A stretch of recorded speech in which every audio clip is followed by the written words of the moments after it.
everybody. So, as you know, today we will be receiving a special guest. Let's see who is it.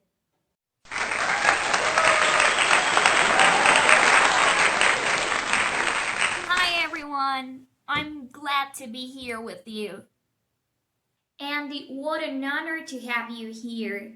I really appreciate you to take the time to come to our show. So please tell us, what's your full name so we can know you a little bit better? Oh no, Andrea, the joy of being here is totally mine. It is an honor to be a guest on this wonderful show. So, my complete name, my full name is Mariel Andrea Lorenzana Lopez, but I rather be called Andy, and actually, that's how most of my friends and family know me, as Andy. Okay, we will continue calling you Andy. But Andy, tell us more about you. What about your workplace? Where are you currently working? Interesting question. So for the last 2 years, I've been working in a school here in San Lucas, Zacatepeques, which is where I live, and the name of that school is Centro Educativo Getsemani. Very interesting. So you know, people, if you want to contact her, let's go to her school. But Andy, what grades are you teaching there? I mean, you're studying for being a high school teacher, right? You're studying to teach adolescents.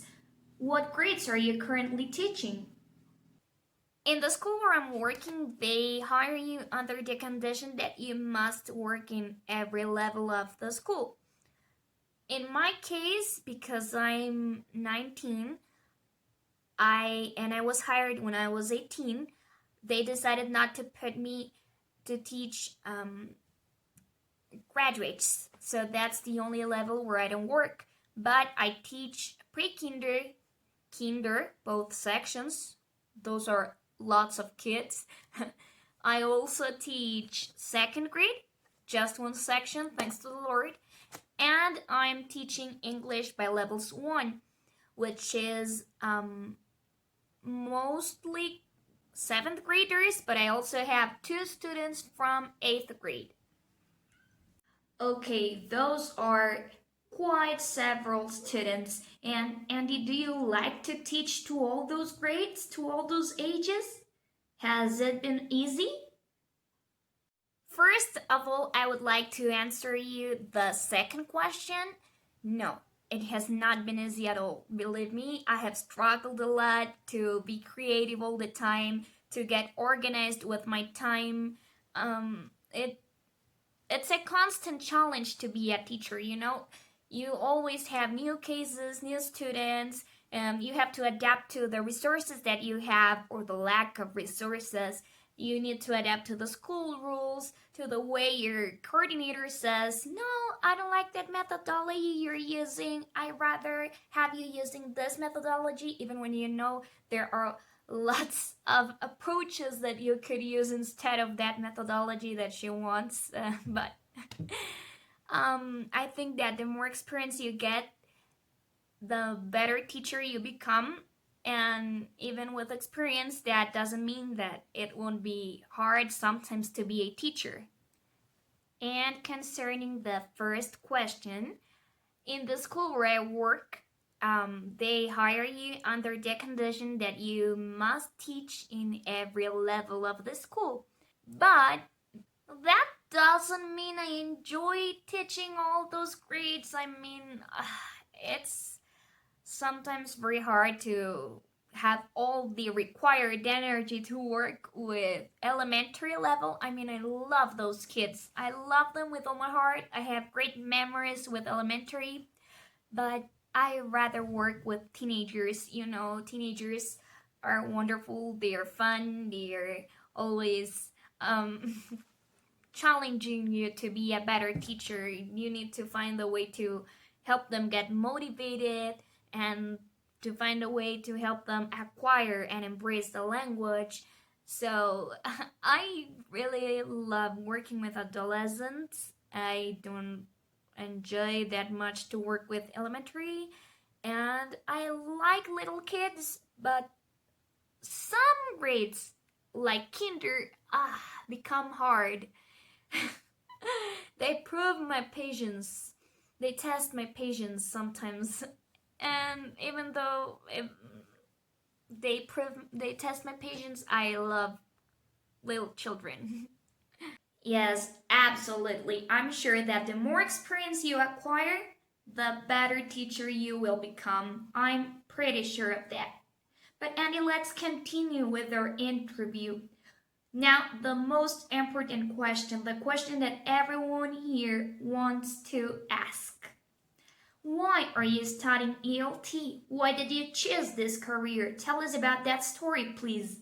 Oh, Andrea, it was a complete journey to find my ideal career. I was 17 and I was told that I needed to find the career that was my passion for the rest of life. And that was too much to take for my heart. So, with the self esteem I was managing at that time, it wasn't easy at all to find my career. I was struggling with finding my talents. I thought that I was not good at anything. I mean, there were lots of things I was good at that time, but I couldn't see them. The system was making me think that because I wasn't good at numbers at math, I wasn't good at anything. So I started taking a lot of vocational tests on the internet, and I didn't even know to what university I wanted to go. And someday I finally thought, okay, so I love to work with people, I want to help people, and the only thing I'm good at is English. So why don't I look for careers related to both elements? And right after thinking that, I googled carreras en Guatemala relacionadas con inglés y con personas. Sí, así fue como puse.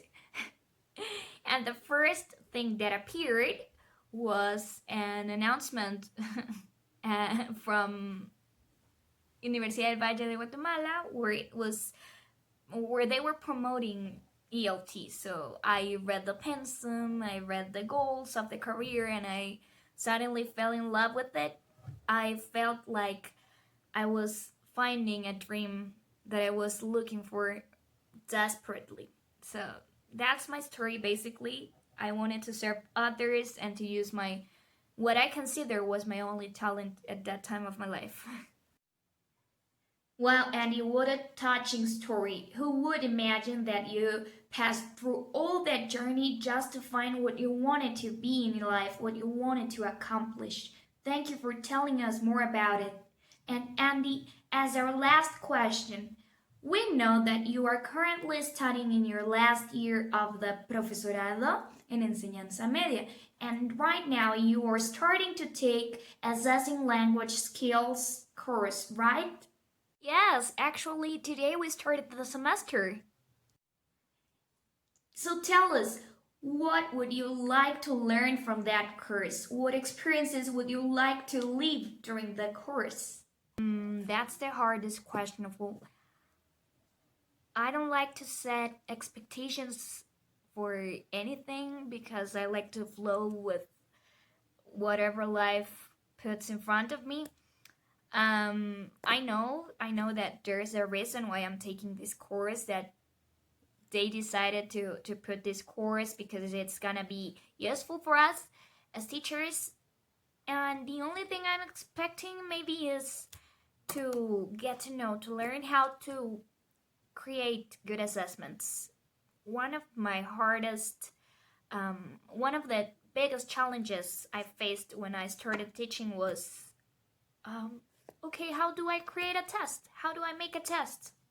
Is it gonna be too hard? Is it gonna be too easy? Is it gonna take too long? So maybe by taking this course, I'm going to be more competent when creating tests. Thank you very much for sharing with us, Andy.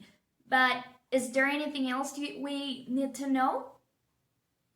Well, there are lots of things about me, but that would take an eternity, and I think your show is getting to its end. So maybe we could program another interview at some other point. All right, again, thank you.